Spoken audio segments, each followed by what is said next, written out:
और हिंदुस्तान किससे डर रहा है राहुल गांधी जी? आप क्या कहते हैं, हिंदुस्तान डरा हुआ है? आप क्या कहते हैं, हिंदुस्तान छुपा हुआ है? 20 जवानों ने शहादत दी है, उनको डरा हुआ बताना, उनको छुपा हुआ बताना देश के लिए ये गैर जिम्मेदाराना बयान है। ये हमें क्षुब्ध करता है। देश आज क्षुब्ध है आपके बयानों से। और आज पुनः आपने एक इर्रेस्पॉन्सिबल ट्वीट किया है। राहुल जी आज जानना चाहते थे कि why were our soldiers sent to the border unarmed. Rahul ji, आप में इतनी भी पेशेंस नहीं है, आप में इतना भी संयम नहीं है। आज 18 तारीख है ना, कल 19 तारीख है ना, ऑल पार्टी मीटिंग कल प्रधानमंत्री ने बुलाया है ना। इतना भी संयम, तृण मात्र का भी आप में संयम नहीं है। आप इस प्रकार के भद्दे सवाल एक ओपन प्लेटफॉर्म पे पूछ रहे हैं। आप ये दिखाना चाहते हैं कि भारतवर्ष ने अपने सैनिकों को बिना किसी हथियार के मरने के लिए छोड़ दिया। ये किस प्रकार का बयान है राहुल गांधी जी? राहुल गांधी जी, आप अगर पढ़े लिखे नहीं हैं, आपके पास जानकारी नहीं है, तो जानकारी लीजिए। घर में बैठ के लॉकडाउन का इस्तेमाल करते हुए कुछ किताबें पढ़नी चाहिए थी। आपके समर्थित सरकारों के समय, आपके सरकारों के समय क्या क्या वार्ता हुए थे, किस किस प्रकार की हुई थी, क्या एग्रीमेंट्स हुए थे। 1993 का एग्रीमेंट चीन के साथ क्या था, 1996 का एग्रीमेंट चीन के साथ क्या था, 2013 का एग्रीमेंट चीन के साथ क्या था। आपके पास अगर ये बेसिक नॉलेज नहीं है, I am sorry to say Rahul Gandhi ji, you are the most irresponsible politician that India has yet seen. आपको ये सब पढ़ लेना चाहिए था। खैर, ये प्रेस कॉन्फ्रेंस करके हम आपको आपकी जिम्मेदारी भी बताएंगे और आपको पढ़ के भी सुनाएंगे जो चीज आपको पता होना चाहिए थी। ये एग्रीमेंट है मेरे पास, ये 1996 का एग्रीमेंट है। और अगर मेरी नॉलेज सही है, आप वेरीफाई करिए राहुल जी, नवंबर 1996 में यह एग्रीमेंट साइन किया गया था। देवेगौड़ा जी उस समय प्रधानमंत्री थे। 1996 का एग्रीमेंट, और एग्रीमेंट का लब्बो लुबाब क्या था, मैं पूरा एग्रीमेंट नहीं पढ़ूंगा, कुछ आपको होमवर्क दे रहा हूं, आप घर में ये पढ़िएगा बैठ के। मगर लब्बो लुबाब था, neither side shall open fire, cause biodegradation, use hazardous chemicals, conduct blast operations or hurt with guns or explosives within 2 kilometers from the line of actual control. Line of actual control के 2 kilometre तक, इधर 2 kilometre उधर 2 kilometre तक किसी प्रकार की कोई weaponry इस्तेमाल नहीं होगी, ब्लास्ट नहीं होगा, बंदूकें नहीं चलेंगी। और राहुल जी, मैं आपको बता दूं, शायद आपको विश्वास नहीं है, वैसे आपको विश्वास ही नहीं है इंडिया की आर्मी के ऊपर। Indian army is the most professional army of the world. संधियों का, एग्रीमेंट्स के साथ चलना, उनको बजाय रखना, उनको कायम रखना, ये एक प्रोफेशनल आर्मी का काम होता है। मगर फिर भी ये हमारे जाबाज सिपाही थे। शहादत से पहले उन्होंने जिस प्रकार से पीएलए को क्या किया है वो कल प्रधानमंत्री जी ने बताया है। फिर भी आपको विश्वास नहीं होता है, फिर भी आपको पता नहीं है। Read, understand and then speak, Mr. Rahul Gandhi. Just don't rant against your country. देश के विरोध में केवल अपने ही लॉन्चिंग पैड के लिए, अपने राजनीति को आगे बढ़ाने के लिए इस प्रकार के अतथ्यों और भ्रामक चीजों को मत फैलाए। राहुल गांधी जी, ये तो मैंने आपको 1996 के विषय में बताया, किसकी सरकार थी वो भी बताया मैंने आपको। अब मैं कुछ सवाल आपसे पूछूंगा, आपने बहुत सवाल पूछ लिया है, अब कुछ सवाल हम आपसे पूछेंगे, देश आपसे पूछेगा और आपसे जानना चाहेगा। मैं इसमें ये आर्टिकल दिखा रहा हूं, मैंने इसमें किसने ये आर्टिकल छापा, वैसे ये आर्टिकल देश के तमाम बड़े जो मीडिया हाउसेस है सबने छापा था। यहां उनके पत्रकार भी मौजूद है जिनका आर्टिकल दिखा रहा हूं, मगर मैंने छुपाया है ताकि किसी एक पर्टिकुलर चैनल के प्रति ना जाए। सबने छापा था। ये 2008 का आर्टिकल है, 7 अगस्त 2008 का। Congress Chinese Communist Party sign MOU. अब मैं इसमें कुछ महत्वपूर्ण बिंदु पढ़ूंगा और मैं चाहूंगा कि सोनिया जी और राहुल जी इसका जवाब दें। अगस्त 2008 में एक बहुत बड़ी घटना घटी थी।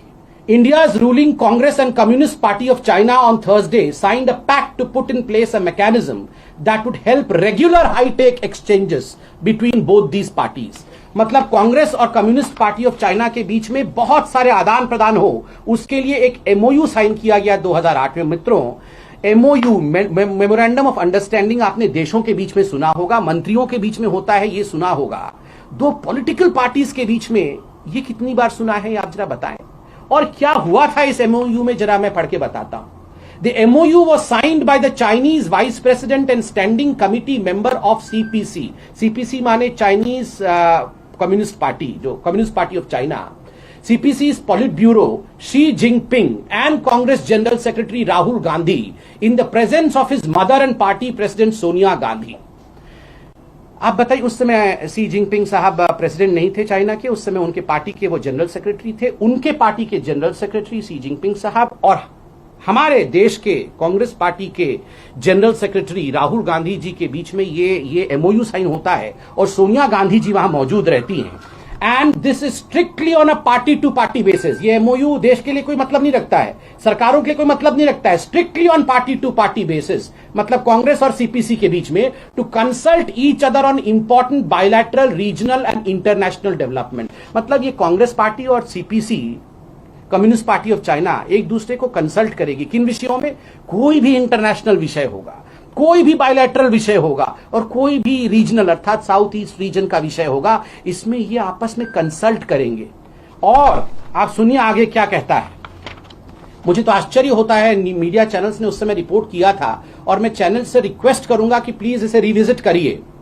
लिखा जाता है मीडिया में, to build a relationship, this MOU was to build a relationship with the Congress and the Nehru Gandhi family in particular that goes beyond the UPA and the government.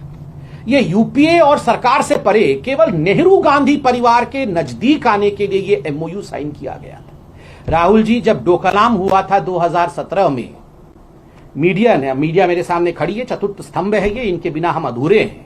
इन्होंने रिप्रेजेंट किया था और दिखाया था एक news की आपका पूरा परिवार वाड्रा, पूरा the clan of Vadras we found with the envoy of Chinese. जब स्टैंड ऑफ चल रहा था, आप पूरा वो ऑनवॉय लेके, चाइनीज ऑनवॉय के साथ, रॉबर्ट वाड्रा, प्रियंका वाड्रा, राहुल गांधी, बच्चे, ये सारे लोग वहां डिनर कर रहे थे।